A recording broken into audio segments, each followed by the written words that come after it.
በአሜሪካና በኢራን መካከል ያለው ፍጥጫ አሁንም እንደቀጠለ ይገኛል። እስራኤል የሚገኙት የአሜሪካው አምባሳደር ማይክ ሃካቢ እስራኤል ውስጥ ከሚገኘው የአሜሪካ ኤምባሲ ሰራተኞቻቸው መውጣት ካለባቸው ዛሬ መውጣት አለባቸው ሲሉ መናገራቸው ውጥረቱ የደረሰበትን መጠን እያሳየ ይገኛል። በርካታ አዳዲስ ነገሮችም እየተነሱ ይገኛሉ። ቻይናም ዜጎቿን እንግዲህ ውጡልኝ እያለች ትገኛለች። ከኢራን ወደ ኢራን እንዳትሄዱ ብላለች። ከዚህ ቀደም ህንድን ጨምሮ የተለያዩ ሀገራት ተመሳሳይ ጥሪ ማቅረባቸው የሚታወቅ ነው። አሜሪካ ቀደም ብላ ይህንን አድርጋለች።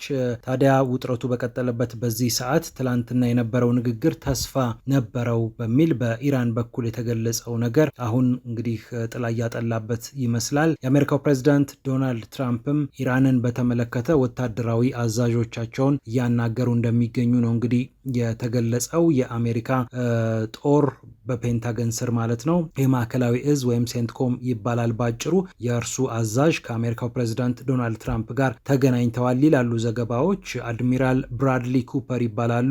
የማዕከላዊ እዙ አዛዥ ናቸው።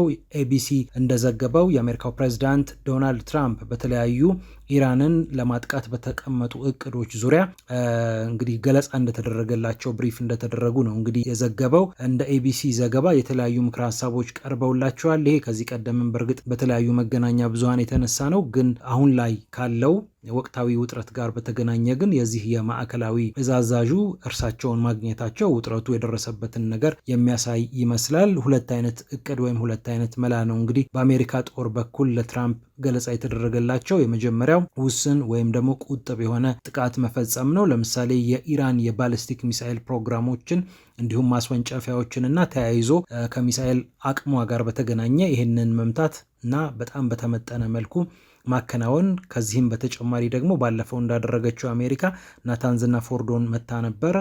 ስለዚህ የኒኩሌር ጣቢያዎችን በመምታት ምናልባት ይሄ አከርካሪ መምታት አይነት ነገር ከዚህ ቀደም አንስታ እንደነበረው እንደሱ አይነት ምት መምታት በአሜሪካ ጦር አዛዦች በኩል ወይም በመኮንኖቹ በኩል እየተነሳ ያለ ሀሳብ ነው ተብሎ ተነግሯል። ያው የአሜሪካው ፕሬዚዳንት ዶናልድ ትራምፕ እንግዲህ የኢራን የኒኩሌር ፕሮግራም እንዲሁም ደግሞ እነዛ የኒኩሌር ጣቢያዎች እንዳልነበሩ ሆነው ድምጥማጣቸው ጠፍተዋል ብለው ኦብሊትሬትድ ብለው ነበር እንደውም የገለጹት። በአስገራሚ ሁኔታ ግን ሰኔ ላይ እርሳቸው ይህንን አጥቅተው እንግዲህ አሁን የካቲት ላይ ይህንን ጉዳይ እናወራለን በድጋሚ የኢራን የኒኩሌር መርሃ ግብር በፍጹም መቋረጥ አለበት፣ ኢራን የኒኩሌር ቦምብ ባለቤት መሆን የለባትም፣ ዩራኒየም ማበልጸግ ምን ይሰራላታል የሚሉ ነገሮች እየተነሱ ይገኛሉ። ያኔ እስራኤሎችም ሌሎችም የመረጃ ምንጮች ለተለያዩ መገናኛ ብዙሃን ሲናገሩ ነበረ። ኢራን ዋናውን የኒኩሌር አቅሟን አላስመታችም፣ እንደውም የተወሰነውን ያበለጸገችውን ዩራኒየም በማሸሽ ተርፋለች የሚሉ ዘገባዎች ሲደመጡ እነ ኒውዮርክ ታይምስ እና ዋሽንግተን ፖስት ይህንን ሲዘግቡ የአሜሪካው ፕሬዚዳንት ዶናልድ ትራምፕ ግን ውሸት ነው፣ እነዚህ ውሸታም ሚዲያዎች ናቸው ብለው ነበረ። አሁን ግን በድጋሚ እናጠቃታለን ማለታቸው ያው ያኔ የነበረው ጥቃት እንዲሁ ለትዕምርታዊ የሆነ ወይም ደግሞ ሲምቦሊክ የሆነ ነገር እንደነበረን እንጂ አጠቃላይ ህንፃንና የግንባታ ሂደትን የሚያስተጓጉል አይነት ነገር ካልሆነ በስተቀር የኒኩሌር ፕሮግራምን ማስተጓጉል እንዳልቻለ ግልጽ ነው። እንግዲህ ሰዎች የታዘቡት አንደኛው ነገር ይሄ ነው። ምክንያቱም የኢራንም ትላለች በነገራችን ላይ ይህን ጉዳይ በተመለከተ እንደውም የኢራኑ የውጭ ጉዳይ ሚኒስትር አባስ አራግቺ እውቀት እኮ ወይም የቴክኖሎጂ እውቀት እና ቴክኖሎጂ እኮ በቦምብ አይደበደብም ብለው ነበረ። ምክንያቱም ኦልሬዲ ብዙ ነገር አውቀናል፣ ብዙ ነገር ሄደናል። በዚህም ምክንያት እንግዲህ አሜሪካ የምትፈጽመው ድብደባ እዚህ ግባ የሚባል ለውጥ አያመጣም ብለው ተናግረው እንደነበር ይታወቃል። በነገራችን ላይ በኦማን አደራዳሪነት በጄኔቫ ስዊዘርላንድ ድርድር ሲደረግ እንደነበር ይታወቃል። የኢራን የውጭ ጉዳይ ሚኒስትር የሆኑት አባስ አራግቺ እንግዲህ በጣም ጥሩ መሻሻል አለ ብለው ተናግረው ነበረ። ይህን ጉዳይ በተመለከተ እንግዲህ ከተለያዩ የዓለማችን መሪዎች እንዲሁም ደግሞ የውጭ ጉዳይ ሚኒስትሮች ጋር ሲያወሩ አሜሪካ የምትጠይቀውን በጣም ለቀቅ ያለ ነገር የምትተው ከሆነ ሰላም ይመጣል በሚል መናገራቸውም የሚታወቅ ነው። ግን ጥሩ መሻሻል አለ ብለው በሚቀጥለው ዙር ደግሞ ለማውራት ፍላጎት እንዳላቸውና እንደሚወያዩ የተለያዩ መገናኛ ብዙሃን ዘግበው ነበረ። ግን አሁን በተለይ ዛሬና ከትላንት አመሻሽ ጀምሮ እየወጡ ያሉ ዘገባዎች የሚጠቁሙት ግን ምንድን ነው? ውጥረቱ ከፍ ብሏል። እንደውም ይሄ ውጡ እንውጣ የሚለው ነገር በተለይ በርከት ብሎ ነው እየተደመጠ የሚገኘው። የአሜሪካው አምባሳደር በእስራኤል የሚገኙት የአሜሪካ አምባሳደር ማይክ ሃካቢ ከሰሞኑ አነጋጋሪ አስተያየት ሰጥተው እንደነበር ይታወቃል። በተለይ እስራኤል በዌስት ባንክ አካባቢ እየተስፋፋች ነው፣ ጭራሽ ለዜጎቿ ለሰፋሪዎቿ መሬት እያደለች ትገኛለች መባሉን ተከትሎ ያን ያህል እኮ ችግር የለውም ብለው አስተያየት መስጠታቸውን ተከትሎ በጣም ከፍተኛ ውግዘት ቀርቦባቸው እንደነበር የሚታወቅ ነው።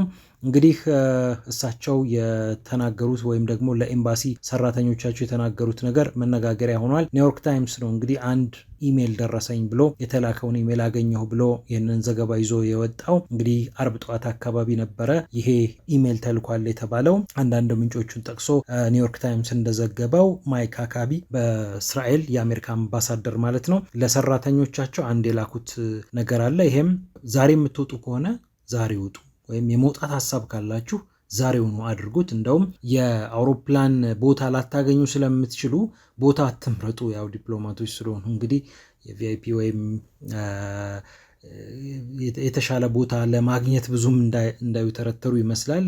ቦታ ሁሉ ሳትመርጡ ውጡ፣ የምትወጡ ከሆነ ዛሬ ውጡ፣ ዛሬ አድርጉት ብለው ነው የተናገሩት። በእርግጥ ብዙ ማፍራት አያስፈልግም ብለው ደግሞ እዛው ኢሜላቸው ላይ ሰራተኞቻቸውን ለማረጋጋት ሞክረዋል። ግን በፍጥነት ውጡ፣ ወደ ዲሲ የሚያወጣችሁን አውሮፕላን ይሁን እንጂ ዝም ብላችሁ ውጡ ብለው ተናግረዋል። እንግዲህ አሜሪካ በዚህ ደረጃ በአካባቢው የሚፈጠር ግጭት እንዳለ አመላካች የሆነ ነገር ነው እንግዲህ እያደረገች የምትገኘው። እንደሚታወቀው ባህሬንና ኳታር የሚገኙ የአሜሪካ ወታደሮች ቁጥር ተቀንሷል። በጣም አስፈላጊ ሚና የሌላቸው ወታደሮች የተቀነሱ ይገኛሉ።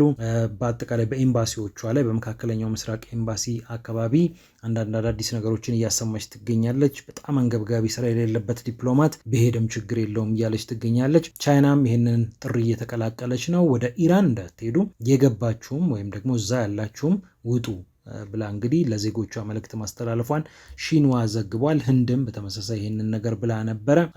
እንግዲህ ከዚሁ ጋር በተገናኘ ሌሎች የተነሱ ያሉ ነገሮች አሉ። የአሜሪካው ምክትል ፕሬዚዳንት ጄዲ ቫንስ አሜሪካና ኢራን ረጅም ጦርነት ውስጥ አይገቡም ብለዋል። ምንም አይነት እድል የለም ብለው ነው እንግዲህ ከዋሽንግተን ፖስት ጋር በነበራቸው ቆይታ የተናገሩት። በውትድርና ይታወቃሉ። ወደ ኢራቅ ዘምተው ከነበሩ ሰዎች መካከል አንደኛው ናቸው ጄዲ ቫንስ። እሳቸው እንግዲህ የተናገሩት ነገር እኛ ዲፕሎማሲን ነው የምንመርጠው፣ ኢራንን በወታደራዊ መልኩ ብቻ ያው እርምጃ መውሰድ አንፈልግም፣ ነገር ግን ብንወስድም ደግሞ እንደዚህ አይነት ረጅም ጦርነት ውስጥ አንገባም ብለዋል። እንደሚታወቀው የኢራኑ መንፈሳዊ መሪ አያቶላ አሊ ሀሚኒ የተናገሩት ነገር ነበረ። አሜሪካ የምታጠቃን ከሆነ ቀጠናዊ ለሆነ ጦርነት ተዘጋጅ ብለው ነበር እና ይህን ተከትሎም ይመስላል ጥያቄው የመጣው። ሌሎች ሰዎችም ይህንን ሀሳብ እያነሱት ነበረ። ቀጠናዊ ሊሆን ይችላል ጦርነቱ የሚል ነገር እየተነሳ ይገኛል። ስለዚህ በዚህ ምክንያት ተጠይቀው እንግዲህ ምንም አይነት እድል የለም፣ ኢራኖች ናቸው እንግዲህ የሚወስኑት ወደ ጦርነት እንዳንገባ ከፈለጉ የሚል ነገር አንስተዋል። እንግዲህ አሜሪካ ያው በተለይ እግረኛ ሰራዊቷን ሳታስገባ እንግዲህ በአየር ጥቃት ወይም ደግሞ በሚሳኤል ጥቃት በድሮን ጥቃት ብቻ ኢራንን በከፍተኛ መጠን መጉዳት ትፈልጋለች። እንደውም የኢራን አመራሮችን የመግደል እቅድ እንዳለም ከዚህ ቀደም ሲዘገብ ነበር፣ እኛም ስናነሳ ነበረ። በተለይ አያቶላ አሊ ሀሚኒ ይህንን ተከትሎ እንግዲህ እንደውም አንዳንድ ተከታዮቻቸውን ወይም ደግሞ በእርሳቸው ስር ያሉ ሰዎችን ማን ከሞተ ማን ሊተካ እንደሚችል እስከ 4ኛ እርከን ወርደው አንዳንድ መመሪያዎችን ሲሰጡ እንደነበረ ነው እንግዲህ እየተገለጸ የነበረው። ለማንኛውም ይሄ ጉዳይ እየተነሳ ይገኛል። ሌላው ከዚሁ ከኢራን እና ከአሜሪካ ጉዳይ ጋር በተገናኘ የኦማኑ የውጭ ጉዳይ ሚኒስትር ባድር አል ቡሴይዲ ሰሞኑን በጣም ቢዚ ሆነዋል። በጄኔቫ በሀገራቸውን በኦማን ሙስካትም ድርድር ሲያካሂዱ እንደነበር ይታወቃል። መጀመሪያ አካባቢ ኦማን ነበር ንግግሩ የነበረው፣ በኋላ 2 ዙር ጄኔቫ ተደረገ። ባዱር አልቡሴይዲ እንግዲህ የነበራቸው ኃላፊነት በጣም ከባድ ነው። ምክንያቱም ከኢራኖች ይሰማሉ፣ መጀመሪያ የሆነ ነገር ለአሜሪካዎቹ ይነግሯቸዋል፣ ከአሜሪካዎቹ ይሰማሉ፣ ወደ ኢራኖች ደግሞ ያስተላልፋሉ። በኢራን በኩል አባስ አራግቺን ያገኟቸዋል፣ የውጭ ጉዳይ ሚኒስትሩን አቻቸው ናቸው። በአሜሪካ በኩል ደግሞ እነ ስቲቭ ዊትኮፍ እና የትራምፕ ልጅ ባለቤት የሆነውን ጃሬድ ኩሽነርን ያገኛሉ እና እነዚህን ሰዎች እንግዲህ እያመላለሱ ምክንያቱም በቀጥታ ስለማያወሩ እንግዲህ እያመላለሱ ነበረ። ሰሞኑን በጣም ቢዚ ነበሩ። አሁን ደግሞ ወደ ዋሽንግተን እንዳቀኑ ነው እየተነገረ የሚገኘው። እንደውም የአሜሪካው ምክትል ፕሬዚዳንት ጄዲ ቫንስን እና ሌሎችም ባለስልጣናት በዋሽንግተን ያነጋግራሉ ይላል ኤምኤስ ናው በዘገባው እነዚህ ጉዳዮች እንግዲህ እያነጋገሩ ይገኛሉ። የአሜሪካና የኢራን ውጥረት አሁንም እንደቀጠለ ነው። ዲፕሎማሲያዊ መፍትሄ እንዲኖር በጣም ከፍተኛ ጉትጉት አለ። አንዳንድ ዘገባዎች ደግሞ እስራኤል አሜሪካ እንድታጠቃ እየጎተጎተች ትገኛለች የሚል ነገር፣ እንደውም አሜሪካ እስራኤልን ለማስደሰት ነው ጥቃቱን የምትፈጽመው የሚል ነገርም ጭምር እየተነሳ ይገኛል።